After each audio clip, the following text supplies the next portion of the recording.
e um garçom bonitão foi servi-los e Obama, tomado de ciúme, reconheceu que aquele garçom tinha sido o namorado de Michelle no passado.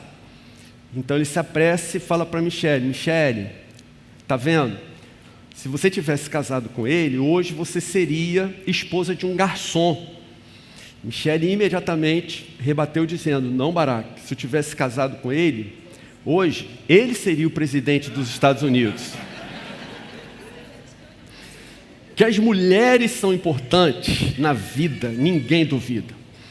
Missionária Edmé Williams é uma missionária muito madura, experiente. Certa vez, conversando comigo e com Fátima, ela falou: Henrique, o pastor, ele não define o seu ministério quando ele escolhe o seminário em que ele vai estudar. Ele define o seu ministério quando ele escolhe a sua esposa. De fato, dentre as mulheres têm uma influência gigantesca. Não precisa ficar falando sobre a influência que as mulheres têm na vida, na sociedade, nas nossas vidas de uma maneira geral. No entanto, dentre tantas funções, afazeres, responsabilidades que as mulheres têm, irmãs, não tenham dúvida, a missão de ser mãe é a mais importante de todas. Hoje a gente comemora o Dia das Mães. Como que esse troço aconteceu? Uma mulher norte-americana, Ana Maria Jarvis, ela, no início do século XX, 1905, perdeu a mãe, sentiu um vazio gigantesco dentro de si, e como uma maneira de amenizar a dor da perda, da saudade, ela militou para que fosse instituído um dia em que as pessoas se lembrassem das mães, homenageassem a esse sentimento materno, essa relação tão vital, tão fundamental para todos nós. No Brasil, isso começou a ser comemorado a partir de 1932. Mas a verdade é que a gente nem precisaria ter um dia para nos lembrar da importância das nossas mães. George Washington, ele registrou ele disse o seguinte: tudo que sou, devo à minha mãe, atribuo todo o meu sucesso à educação que recebi dela. Abraham Lincoln disse: lembro-me das orações de minha mãe, elas sempre me seguiram, tudo que sou ou espero ser, devo a ela. Lincoln reconhecia. Charles Spurgeon, um maior pregador de todas as épocas, ele disse: não posso começar a dizer o quanto devo à palavra solene de minha boa mãe. Todos os livros do mundo não poderiam conter sua influência divina sobre mim. João Calvino: a vocação mais nobre do mundo é a de ser mãe. Ela cria uma família com filhos e filhas tementes a Deus e merecem a mais alta honra que os homens podem dar. Assim, irmãos, não podia ser diferente. Hoje eu quero falar para vocês sobre uma mãe da Bíblia. Eu vou falar para vocês sobre a mãe de Moisés, estudando a respeito da mãe de Moisés, sua vida, a sua forma de agir, suas iniciativas, suas ações. Então me veio ao coração esse título: quando a mãe faz toda a diferença. A mãe pode fazer diferença, a mãe deve fazer diferença, a mãe pode e deve fazer toda a diferença. Quando a gente vê isso, então eu queria ver com vocês a história da mãe de Moisés. Então a gente vai ler no livro de Êxodo, capítulo 2, a partir do 1º versículo. E esse texto diz assim: um homem da tribo de Levi casou-se com uma mulher da mesma tribo, e ela engravidou e deu à luz um filho. Vendo que era bonito, ela o escondeu por 3 meses. Quando já não podia mais escondê-lo, pegou um cesto feito de junco e o vedou com piche e betume. Colocou nele o menino e deixou o cesto entre os juncos à margem do Nilo. A irmã do menino ficou observando de longe para ver o que lhe aconteceria. A filha do faraó descera ao Nilo para tomar banho. Enquanto isso, as suas servas andavam pela margem do rio. Nisso, viu o cesto entre os juncos e mandou sua criada apanhá-lo. Ao abri-lo, viu um bebê chorando. Ficou com pena dele e disse: este menino é dos hebreus. Então a irmã do menino aproximou-se e perguntou à filha de Faraó: a senhora quer que eu vá chamar uma mulher dos hebreus para amamentar e criar o menino? Quero, respondeu ela. E a moça foi chamar a mãe do menino. Então a filha do Faraó disse à mulher: leve este menino e amamente-o para mim, e eu lhe pagarei por isso. A mulher levou o menino e o amamentou. Tendo o menino crescido, ela o levou à filha de Faraó, que o adotou, e lhe deu o nome de Moisés, dizendo: porque eu o tirei das águas. Amém. Gente, ao longo da última década, dos últimos anos, tem havido, por parte da liderança das igrejas ao redor de todo o mundo, um movimento tentando despertar os homens para que eles exerçam a função que Deus deu a eles. Os homens são os responsáveis espirituais pela sua família. Um dia Deus cobrará de cada homem o estado espiritual da sua família, o cuidado com a sua esposa, o cuidado com seus filhos. Isso é uma missão que nós recebemos diretamente de Deus e por Ele seremos cobrados.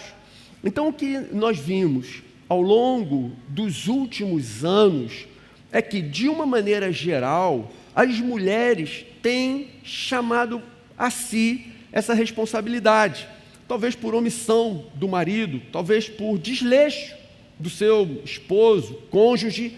O que nós costumamos ver é que a maioria das pessoas nas reuniões de oração costumam ser mulheres. A maioria das pessoas que oram por seus filhos são mulheres. A maioria das pessoas presentes nos estudos bíblicos são mulheres. E não é para ser assim. Alguma coisa aconteceu que os homens abriram mão do seu lugar, cederam seu espaço para as suas esposas. Então, por isso, tem sido falado muito a respeito da importância dos homens.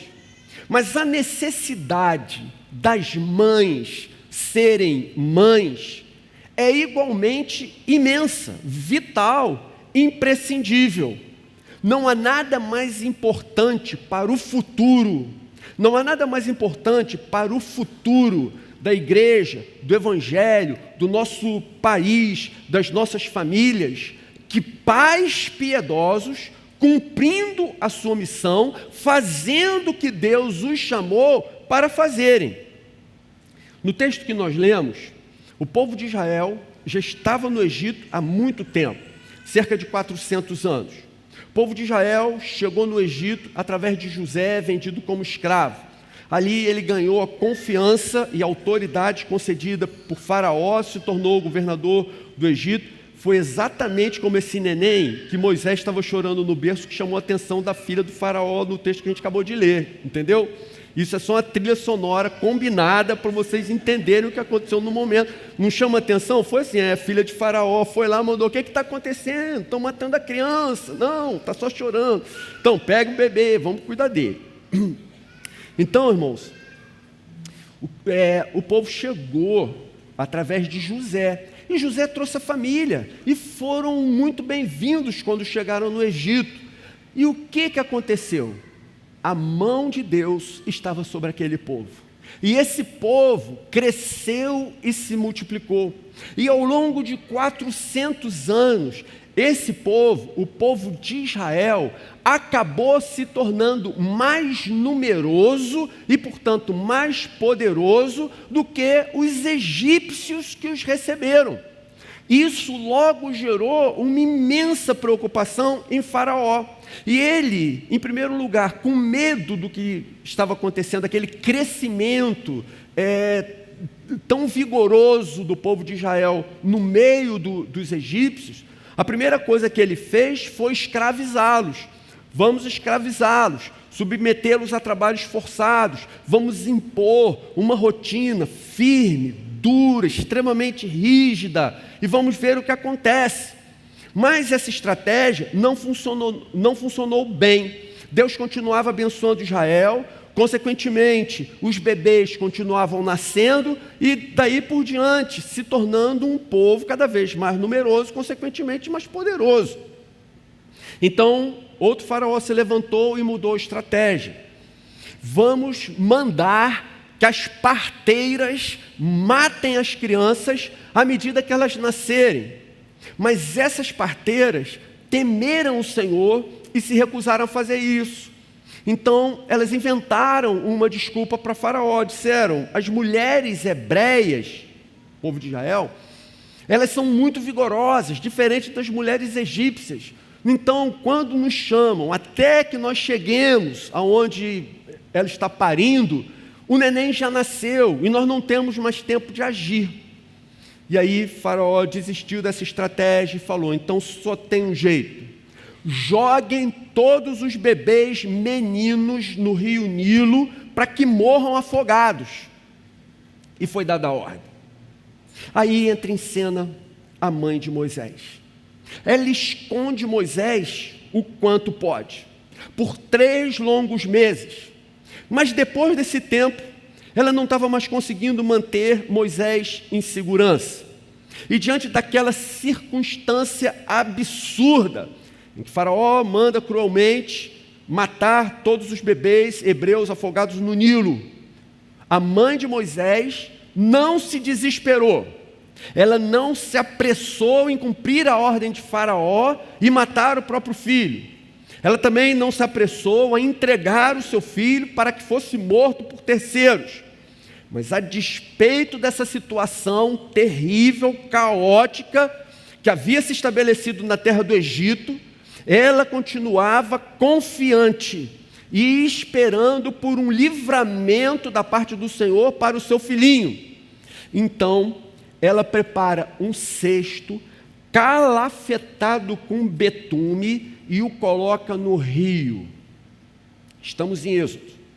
Você lembra de ter lido alguma coisa que tenha sido fabricada e calafetado com betume antes de chegar no livro do Êxodo?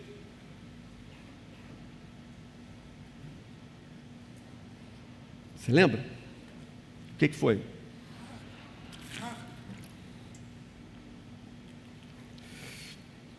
Houve algo que já havia sido calafetado. De onde a mãe de Moisés tirou essa ideia? Vou abrir um parênteses para dar uma explicação para os irmãos. Nesse momento que a gente está falando aqui, Moisés bebê, a escritura ainda não tinha sido escrita. Ela ainda não estava escrita. Ela seria escrita mais tarde. Mas nesse momento, não havia a escritura, a revelação de Deus, ainda não estava registrada por escrito. Como a revelação era conhecida? Como ela era transmitida? Então, o Salmo 78, ele ensina para a gente. Olha o que o Salmo 78 diz, versículos 2 e 3. 3 e 4.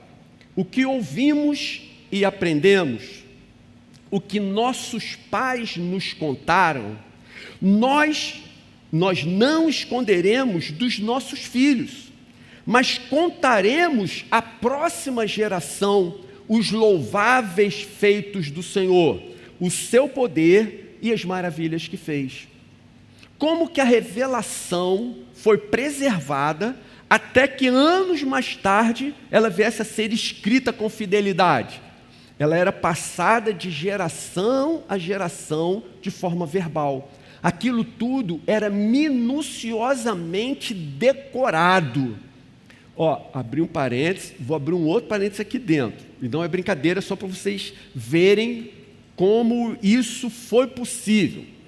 Num determinado momento da história da igreja, no início da história da igreja, um dos critérios para que alguém fosse ordenado pastor de uma igreja Um dos critérios para que alguém fosse ordenado como pastor de uma igreja era que essa pessoa soubesse os 150 salmos de cor. Por quê? Porque eles tinham um hábito, um dos hábitos dessas pessoas era orar através dos salmos. Então a pessoa abria o salmo, lia o salmo e orava dentro do contexto, do assunto, do espírito daquele salmo. Se ele fosse um homem de oração de fato, ele teria orado tanto que ele saberia de cor aquele livro. Então vocês vejam, não é um absurdo a gente entender, fica fácil da gente entender que a revelação de Deus, até o momento que fosse escrita, ela era transmitida dessa maneira. Ora, por que foi interessante a gente falar sobre isso? Porque sendo hebreia, a mãe de Moisés certamente ouviu incontáveis vezes a história narrada em que Deus ordena a Noé que construa uma arca e através dessa arca Deus salva Noé e toda a sua família. Como o Senhor mandou que ele construísse uma arca e a calafetasse. Ela sabia dessa história, ela conhecia esse fato. Quando o mundo foi inundado pelas águas, aqueles que estavam na arca foram salvos. Só para você pensar assim, mas será que essa afirmação tem algum fundamento? Irmãos, olha que coisa interessante. Sabe qual é a palavra hebraica original que foi traduzida por arca, da arca de Noé? Tabá. Sabe qual foi a palavra original hebraica que foi traduzida por cesto de Moisés? Tabá. Talvez você pense assim, mas essa palavra pode ter sido usada incontáveis vezes para as mais diversas situações. E a resposta é não. Essa palavra, tabá, como construção de algo hermético, lacrado, calafetado com betume, só existe em 2 citações na Bíblia. Quando fala da arca de Noé e quando fala do cesto de Moisés. Não é uma palavra comum, ao contrário, é uma palavra raríssima, em que apenas nessas 2 situações ela foi citada. Ou seja, isso de fato aconteceu. A mãe de Moisés conhecia a revelação que lhe foi transmitida de maneira oral. E ela sabia que Deus havia livrado Noé e sua família através de uma tabá, de uma arca. Assim, ela tem a iniciativa de construir uma tabá, um cestinho calafetado, para salvar o seu filho. Se Deus salvou Noé das águas do dilúvio, e agora eu estou sendo obrigada por Faraó a jogar meu filhinho dentro do rio, uma vez que essa tabá salvou toda a família de Noé, eu creio que é o mesmo Deus a quem eu sirvo, que Noé servia, ele também vai salvar o meu filhinho. E assim ela constrói uma arcazinha, e ela confia em Deus dessa forma: Deus vai salvar o meu filhinho. E Deus age de uma maneira magnífica. A filha de Faraó vê o cestinho, pede que as suas criadas o busquem. Ela vê o bebê, e por esse mover sobrenatural, tremendo, esplêndido, incrível do nosso Deus, aquela mulher, ela acaba chamando a própria mãe de Moisés para vir cuidar do seu próprio filho. E assim, ela o educa, ela o ensina, até que ele se torne adulto e possa partir para cumprir a missão que Deus havia designado para ele. Mas sabe uma coisa que eu observei, à medida que eu estudava a história da mãe de Moisés? Em toda a história, não há menção ao pai de Moisés. Ele não é citado em momento nenhum. Ao que tudo indica, a sua família era completamente disfuncional. Pai ausente, distante, e uma mãe sobrecarregada, se desdobrando para preservar a vida do seu filho. O pai de Moisés só é citado por ter sido seu progenitor. E não há nenhum outro registro na Escritura de alguma ação, de algo que ele tenha feito, de algo da parte dele, que contribuísse de alguma maneira para salvar, para proteger ou para cuidar do seu filho. Já sua mãe foi a principal responsável, não apenas por tê-lo salvado, mas por tê-lo educado e por tê-lo instruído no temor do Senhor. Mas olha que coisa, o nome, você observou que até agora eu só falei a mãe de Moisés? O texto fala da mãe de Moisés e eu só falei da mãe de Moisés até agora. Sabe por quê? Porque o seu nome só é citado lá no fim da história. Em Êxodo capítulo 6, versículo 20, e o versículo diz apenas o seguinte: Arão tomou por mulher sua tia Joquebede, que deu à luz a Arão e Moisés.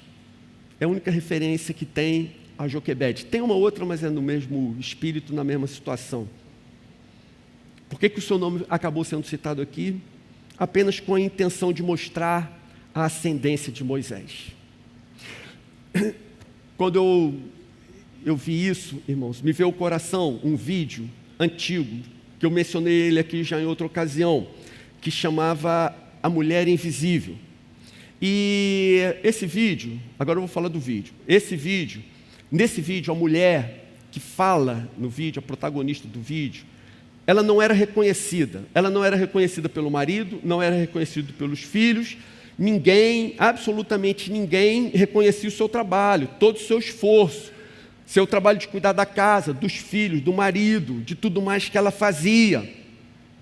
Então, uma amiga lhe deu um livro, cujo título do livro era As Grandes Catedrais da Europa. E lhe deu o livro com uma dedicatória, dizendo: por tudo de bom que você constrói e ninguém vê. Por tudo de bom que você constrói e ninguém vê. No livro ela observa algo muito curioso. Não se sabe os nomes das pessoas que construíram as maiores catedrais europeias. Não se sabe quem foram as pessoas, projetistas, arquitetos, os principais trabalhadores. Eles são desconhecidos. Então a mulher diz que à medida que ela folheava aquele livro sobre essas grandes catedrais, na maioria dos casos vinha uma nota de rodapé dizendo: construtor desconhecido, construtor desconhecido, construtor desconhecido. Aqueles homens fizeram obras esplêndidas e as completaram sem saber, ou talvez alguns tivessem consciência disso, de que jamais seriam reconhecidos, jamais viriam a saber os seus nomes. E numa parte do livro, ela diz que, da história das grandes catedrais, ela diz que uma pequena história chamou sua atenção. Ela diz que um escultor esculpiu um passarinho riquíssimo, detalhado, riquíssimo em detalhes, e que esse passarinho ele ia ficar encoberto depois pelo telhado e ninguém jamais iria vê-lo. E perguntaram para o artista que estava entalhando ele: por que você vai gastar tanto tempo fazendo algo que ninguém verá? E ele respondeu: porque Deus vê. Deus está vendo. Algumas catedrais levaram mais de 100 anos para ficarem prontas. Portanto, muito mais do que o tempo de vida dos seus construtores. Ou seja, um grupo considerável de homens incríveis, brilhantes, deram suas vidas por projetos que nunca veriam concluídos. E eles sabiam disso, eles tinham consciência disso. Eles se sacrificavam dia após dia, mesmo sabendo que não teriam reconhecimento. E que provavelmente, a maioria deles, sequer veria a sua obra concluída. A maioria deles não entrou nelas depois que elas ficaram prontas.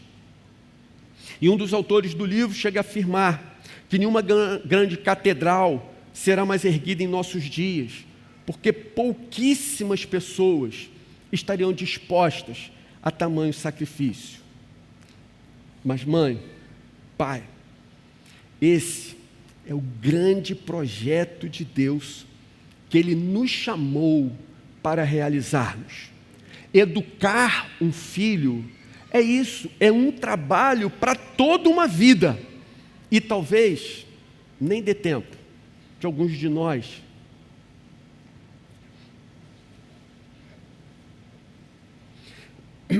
vermos essa obra concluída.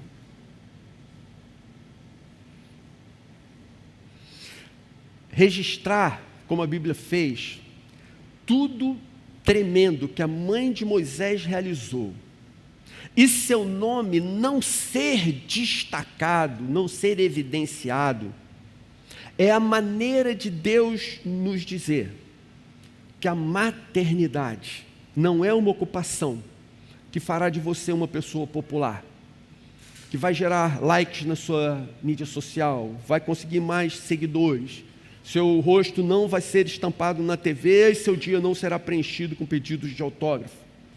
Mas, mães, não deixem que isso faça vocês pensarem que esse não é um papel importante. Vejam, nós vivemos num mundo decaído. Jogadores de futebol ganham milhões e professores ganham tão pouco. Produtores de conteúdo de mídias sociais ganham tantos milhões e trabalhadores da construção civil ganham tão pouco. Apresentadores de TV ganham fortunas e bombeiros e policiais ganham tão pouco.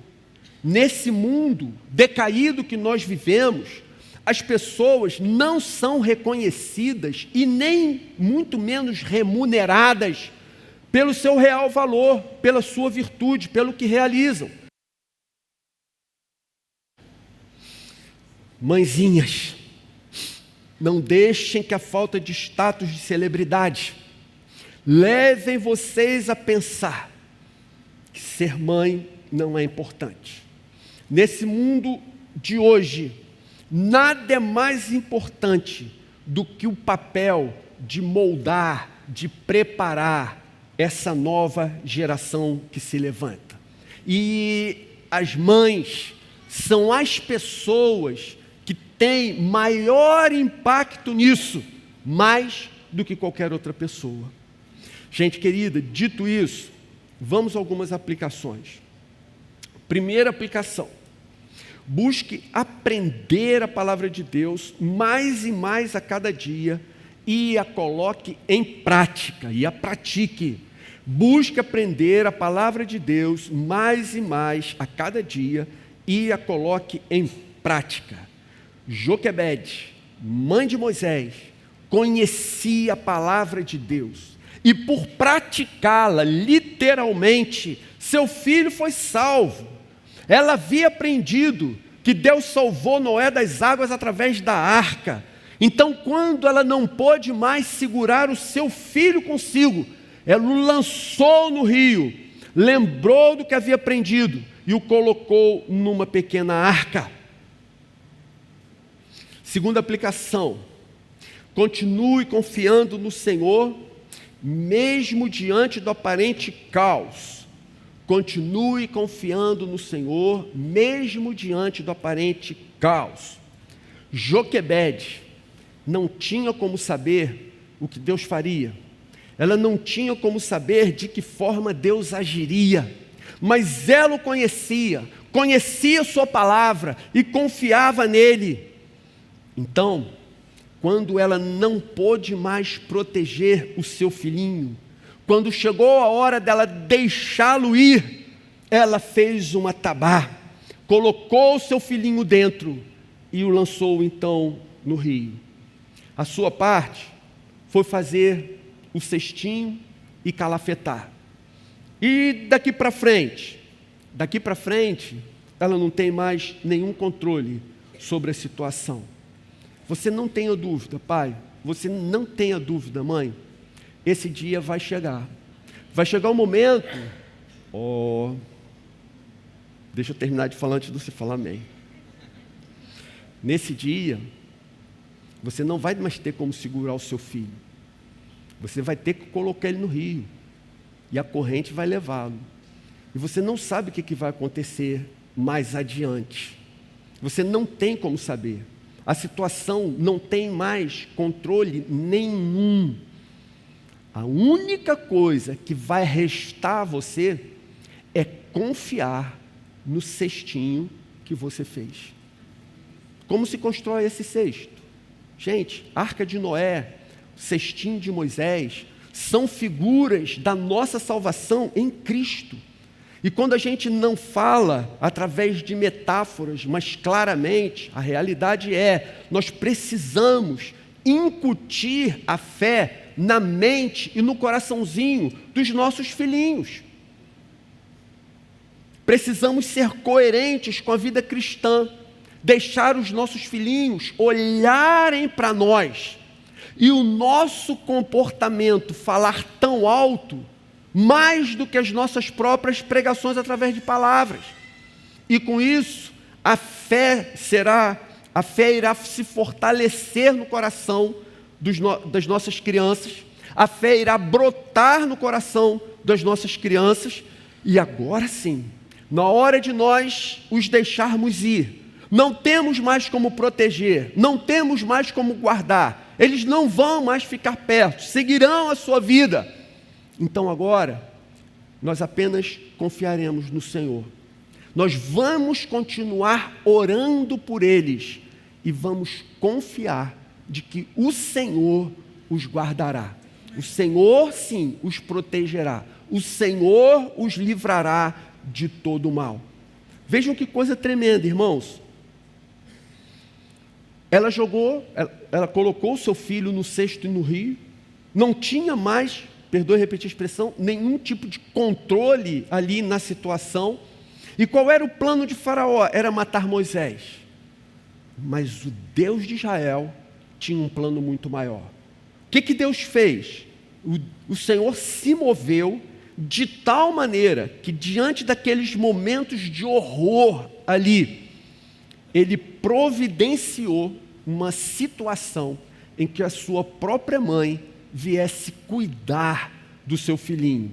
E a partir de agora, por causa desse mover sobrenatural, inimaginável de Deus, ficou assegurado a Moisés, ao bebezinho, o sustento e a segurança necessárias para que ele se desenvolvesse plenamente até que chegasse a hora dele cumprir a missão que ele recebeu de Deus.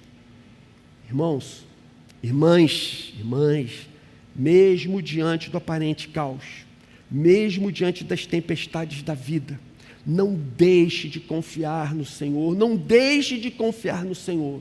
Ele continua reinando, nada foge ao seu controle. E a terceira aplicação: não perca a oportunidade de ensinar seu filho no caminho em que ele deve andar. Não perca a oportunidade de ensinar seu filho no caminho que ele deve andar. Durante todo o tempo, até aqui, eu destaquei a oportunidade que as mães têm de fazerem toda a diferença na vida de seus filhinhos. Mas eu quero dizer aqui, pais, a responsabilidade principal continua sendo sua, continua sendo minha. Nós, eu, marido, pai, você, marido, pai, nós fomos colocados por Deus nessa função. Ele nos capacitou e nos deu graça para nós sermos o líder, o preservador, os provedores, os sustentadores da nossa casa. A responsabilidade de chamar a família para orar é sua. A responsabilidade de chamar a família para adorar na igreja é sua. A responsabilidade para que a sua família seja frequente e fiel à célula é sua como marido. O responsável final pela vida espiritual dos nossos lares é nossa, é dos homens, e Deus cobrará de nós. Mas então por que você destacou o papel da mãe de Moisés no texto todo até aqui? Parece que está sendo incoerente. Mães, sabe o que eu quero dizer para vocês? Sabe por que Deus colocou essa palavra no meu coração? O que me veio na hora em que eu preparava esse estudo é que Deus queria que isso fosse dito dessa maneira para dar esperança a vocês, mães, sobretudo as mães cujos cônjuges são ausentes, distantes, irresponsáveis e até mesmo incrédulos. Então o que eu quero dizer para vocês é: irmão, você é o responsável. E para você, irmã, mãe, que ainda que o seu marido não seja responsável, não assuma essa função, você vê pela mãe de Moisés, pela sua ação, que você pode fazer toda a diferença. Então não perca a esperança. Você tem condições de fazer toda a diferença, de influir decisiva e vitalmente na vida dos seus filhos. Isso pode acontecer. Então não perca a esperança, não deixe de confiar. Eu quero dizer para vocês que, observando toda a história, vejam, ela começa com Joquebede sozinha, tomando todas as providências para que seu filho não fosse morto. Depois, não se sabe por quanto tempo, ela o educou. Mas nós sabemos, pela história de Israel, o que Moisés, o seu filhinho, se tornou. Joquebede fez um excelente trabalho. Ela pegou aquele bebezinho ameaçado de morte pelo poderoso Faraó e pela sua fé, pelo conhecimento das Escrituras, ela formou um grande homem de Deus, o libertador de Israel, que conduziu o povo por todo o deserto e o levou até a porta da terra prometida. Podemos dizer, Joquebede fez um excelente trabalho, mas nós temos que ser honestos e dizer o seguinte: Joquebede fez um excelente trabalho sozinha. Mesmo dentro da sua casa, você, irmã querida, com Deus, é maioria, é uma força imbatível, é uma força que vai chegar até onde Deus deseja para cumprir os seus propósitos. Mães, pais, a gente não sabe, voltando a falar para pais também, a gente não sabe quanto tempo nós teremos com os nossos filhos. Então incutam a fé no seu coraçãozinho, na sua mente. Ensine os seus filhinhos o que é certo, o que é errado, o que é bom, o que é mal. Ensine os seus filhinhos a tomarem decisões que glorifiquem e honrem a Deus. Ensinem os seus filhinhos a amarem a Deus acima de todas as coisas e a Jesus Cristo, que deu sua vida por amor a eles. Não tenham dúvida, irmãos, não tenham dúvida, irmãs, nossos filhinhos são os nossos principais discípulos. Seus filhinhos são o seu principal chamado. Seus filhinhos são o seu maior ministério e não há outro igual. Que Deus abençoe a todas as nossas mãezinhas. Não se sinta só, o Senhor está com vocês. Vamos fazer uma oração, irmãs?